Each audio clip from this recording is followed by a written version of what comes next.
Se dedicaba a la vida universitaria cuando se postuló por primera vez a la presidencia en 1990. La sorpresa fue grande cuando el hijo de inmigrantes japoneses e inexperto en política superó en una segunda ronda electoral al célebre escritor Mario Vargas Llosa, que lideraba un frente de partidos tradicionales de derecha.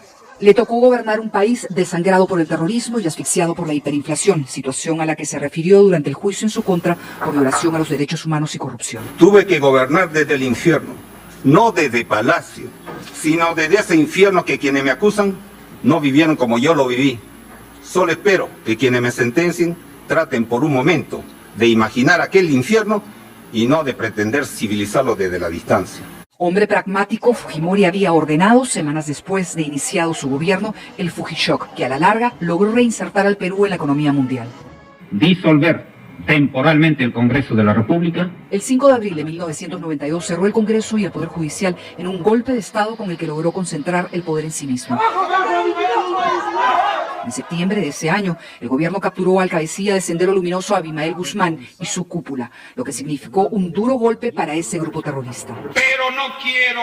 En 1993, Fujimori promulgó una nueva constitución, vigente hasta la actualidad, que permitía, a diferencia de la anterior, la reelección presidencial inmediata, en periodos de 5 años de gobierno, una posibilidad que fue derogada tras su salida del poder. En 1995 superó en las ánforas al exsecretario general de las Naciones Unidas, Javier Pérez de Cuéllar, liderando un segundo mandato marcado por denuncias de corrupción y autoritarismo. El 22 de abril de 1997, el exitoso operativo de rescate de 71 de los 72 rehenes de la casa del embajador de Japón en Lima ayudó a mejorar su aceptación popular. El año 2000, la posibilidad de un tercer periodo de gobierno le fue permitida por el Congreso de la República, que con la Ley de Interpretación Auténtica consideró que su primer periodo no debía contarse, ya que se había dado en el marco de la antigua Constitución. Así fue que venció en las urnas a Alejandro Toledo, asumiendo el 28 de julio de 2000 un periodo que terminaría rápidamente con los sucesos que se iniciaron cuando a los 2 meses se hicieron públicas imágenes del asesor de inteligencia Vladimiro Montesinos, considerado el poder en la sombra del gobierno, entregando dinero a un congresista a cambio de apoyo político. Tras el escándalo, Fujimori pagó a Montesinos $15 millones de indemnización y le agradeció públicamente los servicios prestados a la nación. El ex asesor de inteligencia huyó del país. En noviembre de 2000, Fujimori renunció a la presidencia cuando estaba en Japón y, haciendo uso de la nacionalidad heredera de sus padres, evitó durante 6 años ser extraditado a Perú, que lo reclamaba para enfrentar juicios de corrupción y violación de derechos humanos. Otra fue la situación cuando en noviembre de 2005, y a tratar de regresar al Perú, por motivos que aún no han sido aclarados, el expresidente llegó hasta Chile, país que lo entregó a la justicia peruana después de un proceso de extradición que duró 2 años. ¡Soy inocente! En abril de 2009, Fujimori fue sentenciado a 25 años de cárcel como autor mediato de los delitos de homicidio calificado y otros en agravio de los estudiantes de La Cantuta y el caso Barrios Altos, donde murieron 25 personas. Agradezco a todos. Los peruanos aparecen divididos en cuanto al papel del expresidente Fujimori en la historia. Quienes aplauden su mano dura estuvieron a punto de llevar al poder a Keiko Fujimori, la hija del exmandatario, en las elecciones presidenciales de 2011, 2016 y 2021.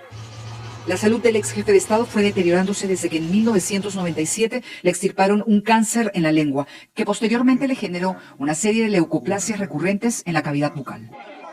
En octubre de 2012, los hijos de Fujimori pidieron formalmente al presidente Ollanta Humala que concediera un indulto humanitario al exmandatario, afectado según sus médicos por un cáncer en la boca, hipertensión y un cuadro de depresión severa.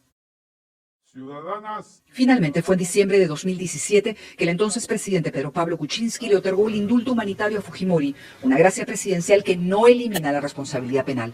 Según el comunicado emitido desde el Palacio de Gobierno, una junta médica determinó que el exmandatario padecía de una enfermedad progresiva, degenerativa e incurable y que las condiciones carcelarias significaban un grave riesgo a su vida, salud e integridad.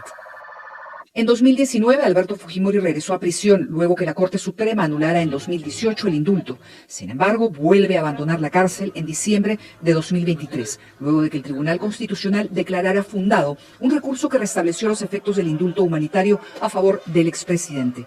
Ello pese a que la Corte Interamericana de Derechos Humanos requirió al Estado peruano abstenerse de liberarlo. Estimados amigos, En marzo de este año y desde la casa de su hija Keiko, Alberto Fujimori regresó a las redes sociales, ya que durante las audiencias del caso conocido como Pativilca, el tiempo para su defensa era limitado, según dijo. Fujimori es señalado como responsable de 6 muertes a manos de las fuerzas de seguridad durante su gobierno.